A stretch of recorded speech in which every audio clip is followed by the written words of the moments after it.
Hello everyone, welcome to JobKar. In today's video, we will discuss Accenture previous aptitude questions. Before starting the video, I want to say if you find this video informative, then do like and share it, and also subscribe JobKar for latest job updates and as such videos. Any further delay, let's get start the video. First question is, a man bought 20 shares of rupees 50 at 5 discount, the rate of dividend being 13/1/2. The rate of interest obtained is. In this question, firstly we will find the face value. So face value is 20 multiply 50. Face value आ जाएगी 1000 and investment आ जाएगा 20 multiply 50 - 5, क्योंकि इसने 5 रुपये के discount पर सारे के सारे शेयर्स खरीदे हैं, तो इसका इन्वेस्टमेंट मिल जाएगा 900 रुपी।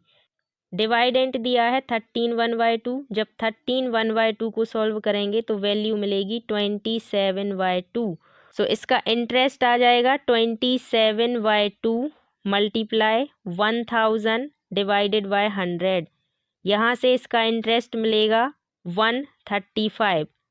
After this we will find the interest percent. So interest percent is 135 divided by 900 and multiply 100. So we will find the interest percent.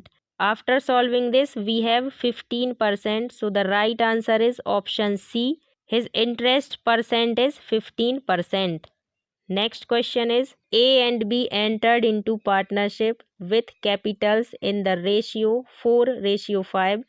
After 3 months, A withdrew 1/4 of his capital and B withdrew 1/5 of his capital. The gain at the end of 10 months was rupees 760. A's share in this profit is. Let the money interested by A is 4x and the money interested by B is 5x. सो यहाँ पर A 3 months के लिए invest करेगा 4x rupee. After 3 months A 4x का 1/4 money withdrew करेगा। That means 4x में से ये x रुपये बाहर निकाल लेगा, तो इसके पास बचेंगे 3x रुपये, और ये 3x रुपी 7 मंथ के लिए इन्वेस्ट कर देगा, बिकॉज इसने 10 मंथ्स के लिए टोटल मनी को इन्वेस्ट किया है। एंड इसका रेशियो निकालेंगे B के साथ। सो B 5x करेगा 3 मंथ के लिए इन्वेस्ट, एंड इसके बाद 5x का 1/5 मनी को विड्रू कर लेगा। दैट मीन्स ये 4x रुपी को करेगा 7 मंथ के लिए इन्वेस्टेड। सो जब हम इसका रेशियो निकालेंगे, यहाँ पर आएगा 4x multiply 3 12x and 3x multiply 7 is 21x। And जब इसको सॉल्व करेंगे तो यहाँ पर आएगा 5x multiply 3 that means 15x and 4x multiply 7 that means 28x। सो यहाँ पर आ जाएगा 33x रेशियो 43x। सो यहाँ पर 33 रेशियो 43 ये हो जाएगा A और B का investment ratio. After 10 months, the gain is 760 rupee. So B will have the gain ratio of A and B, which is 33:43. Let the gain obtained by A is 33x and the gain obtained by B is 43x. And total gain is 760. So 33x plus 43x रखेंगे 760। जब इसको solve करेंगे तो यहाँ पर आएगा 76x is equal to 760। That means x की value आ जाएगी 10। सो यहाँ पर बताना क्या है, A's share in this profit. A's value is 33x, so A's share is 33 multiply 10 that means 330 rupee is the answer. Next question is, each of the questions given below consists of a statement and or a question and two statement numbered 1 and 2 given below it. You have to decide whether the data provided in the statement is are sufficient to answer the question. Read the both statements and give answer A if the data in statement 1 alone are sufficient to answer the question, while the data in statement 2 alone are not sufficient to answer the question. Give answer B if the data in statement 2 alone are sufficient to answer the question, while the data in statement 1 alone are not sufficient to answer the question. And give answer C if the data either in statement 1 or in statement 2 alone were sufficient to answer the question. Give answer D if the data even in both statements 1 and 2 together are not sufficient to answer the question. Give answer E if the data in both statements 1 and 2 together are necessary to answer the question. So the question is Divya is twice as old as Shruti. What is the difference in their ages? Statement 1 is 5 years, hence the ratio of their ages would be 9:5. And statement 2 is 10 years back, the ratio of their ages was 3:1. So in this question, if we have statement 1 alone, we will find the answer of question, and also we have statement 2 alone, we have also find the answer.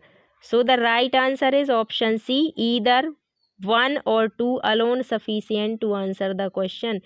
Next question is David gets on the elevator at the 11th floor of a building and rides up at the rate of 57 floors per minute.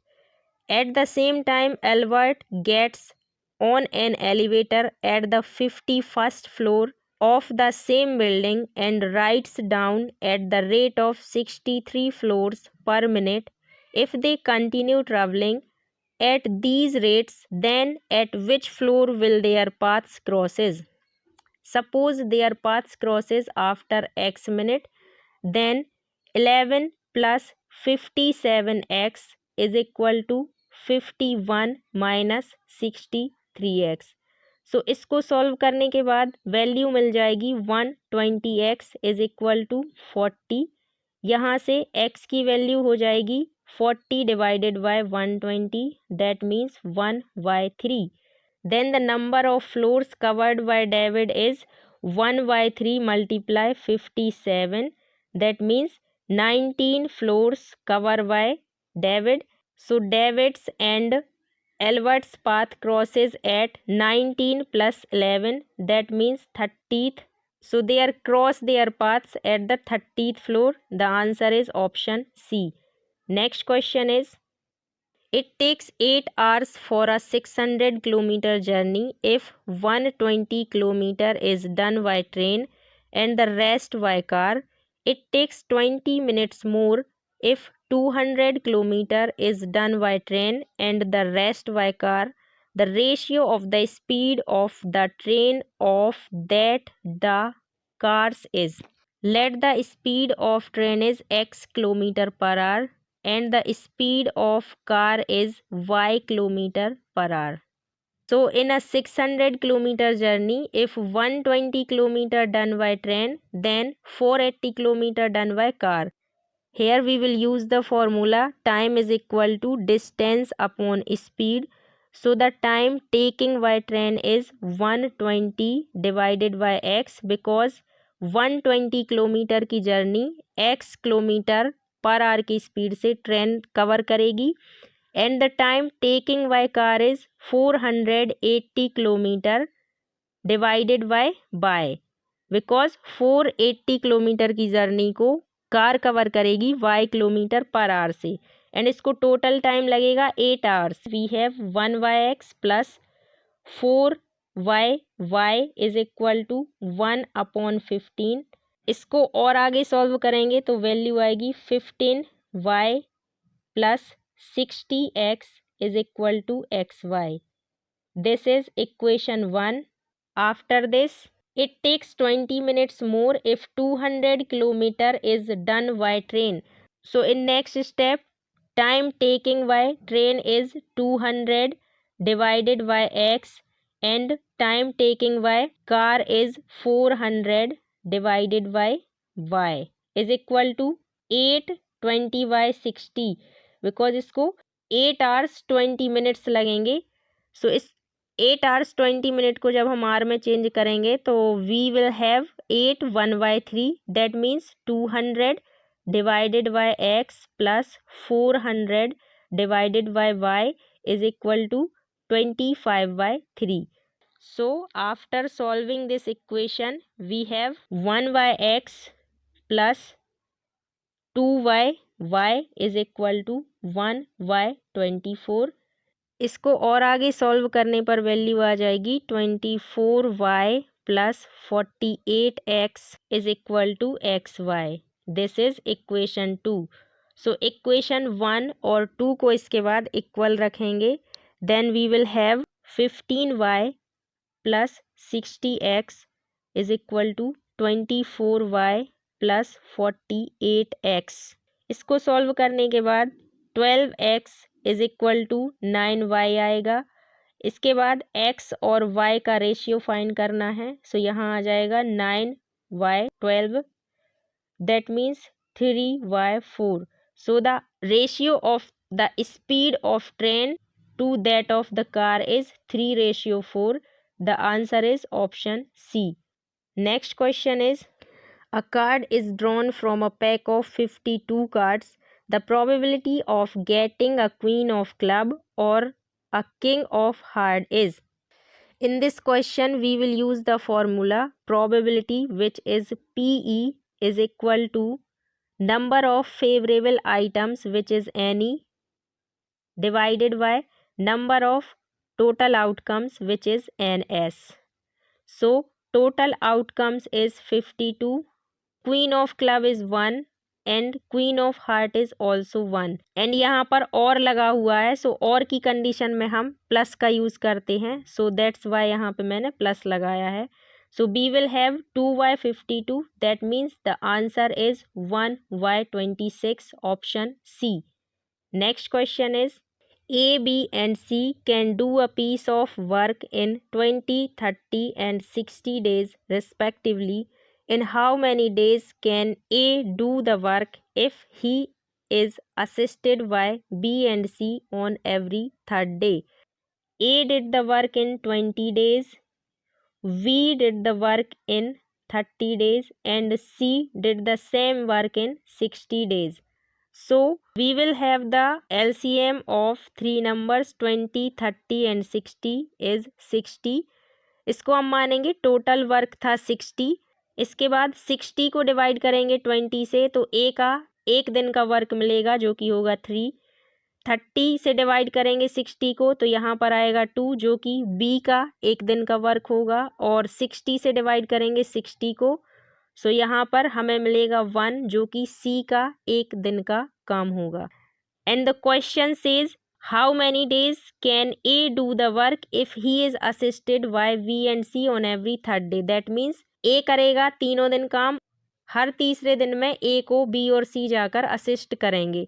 सो 3 दिन में काम कितना होगा? 3 काम करेगा ये क्योंकि इसको 3 दिन तक काम करने हैं. A का एक दिन का काम है 3. सो 3 दिन में ये काम करेगा 9. B का एक दिन का काम है 2. इसको एक ही दिन काम करना है सो ये करेगा 2. और C का एक दिन का वर्क है 1 सो इसको एक ही दिन काम करना है. इसका टोटल वर्क हो जाएगा 1. दैट मीन्स 3 दिन में A B C के द्वारा वर्क किया जाएगा 9 + 2 + 1 which is 12. So 3 days का काम इनका आ जाएगा 12 and we will have total work 60. So 12 को 60 बनाने के लिए यहाँ पर करना पड़ेगा 5 से मल्टीप्लाई. सो यहाँ पर टोटल वर्क हो जाएगा 60. इस साइड भी 5 से मल्टीप्लाई करना पड़ेगा. सो हमारे पास वैल्यू आ जाएगी 3 × 5 दैट मीन्स 50. सो 50 डेज में टोटल वर्क हो जाएगा 60. सो we will have the answer is 15 days on option B. Next question is, A and B can do a work in 8 days. B and C can do the same work in 12 days. A, B, C together can finish it in 6 days. A and C together will do it in. A और B एक work को करते हैं 8 days में same work को V और C करते हैं 12 डेज में, एंड A B C तीनों मिलकर ये काम करते हैं 6 डेज में। सो इसका LCM लेने के बाद वी विल हैव 24। 24 को 8 से डिवाइड करेंगे, सो A और B का एक दिन का वर्क मिलेगा जो कि होगा 3। 24 को 12 से डिवाइड करेंगे, सो हमें मिलेगा 2 जो कि होगा B और C का एक दिन का वर्क, एंड 24 को 6 से डिवाइड करेंगे, सो हमें मिलेगा 4 जो कि होगा A B C का एक दिन का वर्क। सो यहाँ पर हम देखें A plus B is equal to 3, B plus C is equal to 2 and A plus B plus C is equal to 4। B plus C is equal to 2 है, that means यहाँ पर एक काम किया होगा B ने और एक काम किया होगा C ने, right. And here A plus B is equal to 8, so यहाँ पर V की वैल्यू है 1 तो A की वैल्यू हो जाएगी 2, दैट मीन्स A करेगा 2 काम, B करेगा एक काम और C भी करेगा एक काम। एंड क्वेश्चन में पूछा है A and C together will do the same work is, so A और C का एक दिन का काम हो जाएगा 2 + 1 दैट मीन्स 3 और काम टोटल है 24। सो 24 को 3 की रेट से जब A और C करेंगे तो इन दोनों को ये वर्क करने में टोटल 8 डेज का टाइम लगेगा। सो the answer is 8 days, that is option C। Next question is insert the missing number 8, 24, 12, 36, 18, 54. There are two series parallelly run, which is 8 multiply 3 is 24, 12 multiply 3 is 36, 18 multiply 3 is 54. And second series is 24 का half जब होगा तो आएगा 12, 36 का half होगा तो आएगा 18। सो यहाँ पर हम 54 का हाफ करेंगे तो हमें मिलेगा 27, which is the right answer. So the right answer is option A. Next question is a train moves past a telegraph post and a bridge 264 meters long in 8 seconds and 20 seconds respectively. What is the speed of the train? Let the length of a train is x meters, and when the train passed a telegraph post, the train covers its length as a distance, so the distance is also x meters. And question says train moves past a telegraph post in 8 seconds, so we will have speed of train is equal to x upon 8, because ये x metres की दूरी जाएगी 8 seconds में। सो यहाँ पर distance हो जाएगी x and time हो जाएगा 8। So speed is equal to distance upon time से ट्रेन की स्पीड आ जाएगी x upon 8। And when the train passed a bridge then the train covers its length and bridge length as a distance. जब ये train bridge को पार करेगी तो इसकी टोटल डिस्टेंस हो जाएगी x + 264 मीटर्स एंड इसमें टाइम लगेगा 20 second. So after that the speed of train is equal to x + 264 divided by 20। We will have equation number 1 and equation number 2 which is train's speed. So इन दोनों equations को हम equal में रखेंगे। इसको equal में रखने के बाद we will have x upon 8 is equal to x + 264 divided by 20। इसको सॉल्व करेंगे, यहाँ जाएगा 4 से तो आएगा 2 और यहाँ 5। इसका क्रॉस मल्टीप्लिकेशन होगा तो यहाँ पर आएगा 5x is equal to 2x + 528। यहाँ पर आ जाएगा 3x is equal to 528। So x की वैल्यू आ जाएगी 176। So the length of the train is 176 and speed of train is equal to 176 divided by 8। So we will have 22 meters per second। But options में हमें kilometres per hour में दिया है तो 22 metre पर सेकेंड को किलोमीटर पर आवर में change करने के लिए 18/5 से यहाँ पर मल्टीप्लाई कर देंगे। इसको सॉल्व करने के बाद हमारे पास वैल्यू आ जाएगी 79.2 kilometre per our which is the speed of train. So right answer is option D, 79.2 km per hour. Next question is, two stations A and B are 110 km apart on a straight line. One train starts from A at 7 am and travels towards B at 20 km per hour. Another train starts from B at 8 am and travels towards A at a speed of 25 km per hour. At what time will they meet?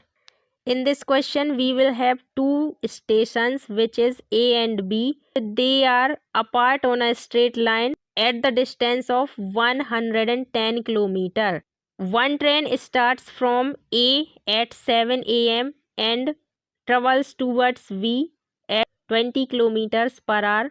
That means 1 hour में 20 kilometre ये cover कर गई होगी, because दूसरा जो station है वहां से एक दूसरी ट्रेन 8 बजे चलती है। दैट मीन जो ट्रेन ए है उसने 7 AM से 8 AM के बीच में 20 किलोमीटर की जो डिस्टेंस होगी उसको कवर कर लिया होगा। 110 किलोमीटर में से 20 किलोमीटर कवर हो गई डिस्टेंस, तो कितनी डिस्टेंस और बची? 90 kilometre. After it 90 kilometre distance को ट्रेन 1 प्लस ट्रेन 2 दोनों कवर करेंगी, बिकॉज 8 AM से दोनों ट्रेन चलना शुरू हो जाएंगी। सो डिस्टेंस है 90 किलोमीटर, ट्रेन 1 की स्पीड है 20 किलोमीटर एंड ट्रेन 2 की स्पीड है 25 किलोमीटर, और ये दोनों अपोजिट डायरेक्शन में आ रही हैं, इसलिए इन दोनों की स्पीड को ऐड कर दिया जाएगा। सो इसकी वैल्यू आएगी 90/45। So we will have 2 hours. So 8 बजे के बाद 2 घंटे में ये दोनों ट्रेन्स एक दूसरे को मीट करेंगी। दैट मीन्स 8 AM से 9 AM और 10 AM। So the answer is option B, 10 AM. This is the last question. I hope you like the video. If you like the video, give it a thumbs up and subscribe JobKar for latest job notifications. Thank you.